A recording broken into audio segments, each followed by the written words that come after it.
মক্কায় ইহুদিরা এসে দল পাকালো, চল মোহাম্মদকে আজকে প্রশ্ন করে আটকায় দিন। কি প্রশ্ন করবি? ইহুদিরা বলে এমন প্রশ্ন জানা আছে এগুলোর কিছুই মোহাম্মদ জানে না। ইহুদিরা এসে হাজির, মোহাম্মদ আমরা কালিমা পড়ে মুসলমান হব, আল্লাহ রাসূল তো মহা খুশি, তাই আসো।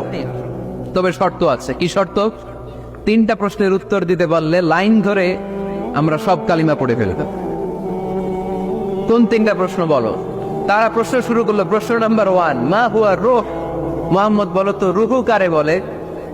রুহু কি? রুহু কাকে বলে? এই ক্যামেরাম্যান, এই তোমার কি? বসো মিয়া, এখনো ভদ্রতা শিখো নাই। আলোচনার মাঝখানে এদিক দিয়ে উঠবে ওদিক দিয়ে উঠবে, চপ চপ চপ, কথা নেই।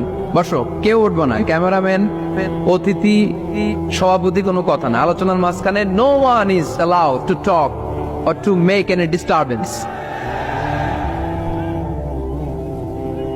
প্রশ্ন নাম্বার 1, মা হুয়া রূহ। মুহাম্মদ বলো রুহু কারে বলে? এই যে রুহু, এটা দেহের মধ্যে ঢুকলে মানুষ নড়ে চড়ে, অ্যানিমেশন, জীবন্ত প্রাণবন্ত, আছে না নাই? এটা যখন চলে যায় আর লড়ে আর নড়ে চড়ে। 2 কান্দে ছিল যে তোমারে 2 জনা পাহারা, তোমারে একলা থুইয়া পালাইছে তাহারা, তোমার 8 কুঠুরি 9 দরজা বন্ধ এবার হলো রে হলো, মুখে আল্লাহ রসুল সবে বলো, দুয়ারে আইসাছে পালকি নাই হরি গাও তোলো রে তোলো, মুখে আল্লাহ রসুল সবে বলো, ও মুখে আল্লাহ রসুল সবে বলো। ঠিক কিনা? আমাদেরকে একলা ফেলে যখন রুহু চলে যায়, দেয় কোনো নাড়াচাড়া নাই। ইহুদিরা বলল প্রথম প্রশ্ন রুহু কারে বলে বলো। 2 নাম্বার প্রশ্ন, মান হুম আসহাবুল কাহাফ। আসহাবে কাহাফ সম্পর্কে কি জানো? কি জানো বল।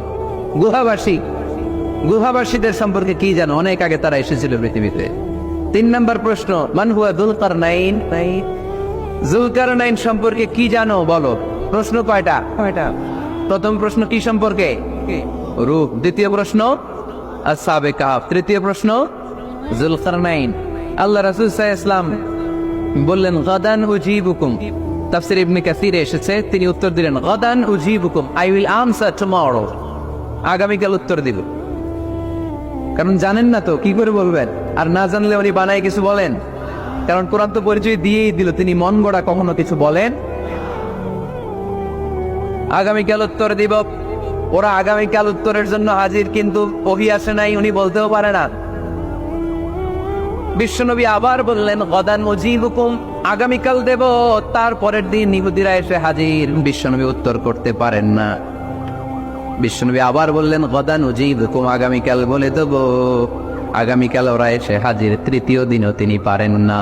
এসে হাসাহাসি শুরু করছে, এই মক্কার লোকেরা দেখ, এই লোকটা এতদিন তোমাদেরকে ভুল বুঝাইছে। এই লোকটা এতদিন বলেছে তিনি নবী। তিনি যদি নবী হতো তিনি তো প্রশ্নের উত্তর করতে পারতো। পারে না কেন? পারে না কেন? এটাই প্রমাণ করে তিনি নবী নয়। তিনি যদি পারত উত্তর দিয়ে দিত। আপনারা এদিকে তাকান কেন? ডানে কি অ্যাম্বুলেন্স যাচ্ছে, তো আপনাদের কি হয়েছে? আপনারা এদিকে তাকান। তিনি যদি জানতেন তাহলে তো উত্তর দিতেন। পারেন না কেন? 3 দিন 4 দিন, আহা, নবীও লজ্জায় অসহায়, উত্তর দিতে পারেন না। টানা 15 দিন। টানা কয়দিন? ওহী আসে নাই, নবী উত্তরও দিতে পারে না। আল্লাহ রাসূল সাল্লাল্লাহু আলাইহি ওয়াসাল্লামের জন্য এত বিব্রতকর পরিস্থিতি আর কখনো ছিল না। তিনি বারবার বলতেছেন কালকে বলবো, কিন্তু উত্তর আসে না। এর কারণ নবী ইনশাআল্লাহ বলে নাই। কি বলে নাই? নবীর মাধ্যমে, আমার পেয়ারা নবীর মাধ্যমে আমাদেরকে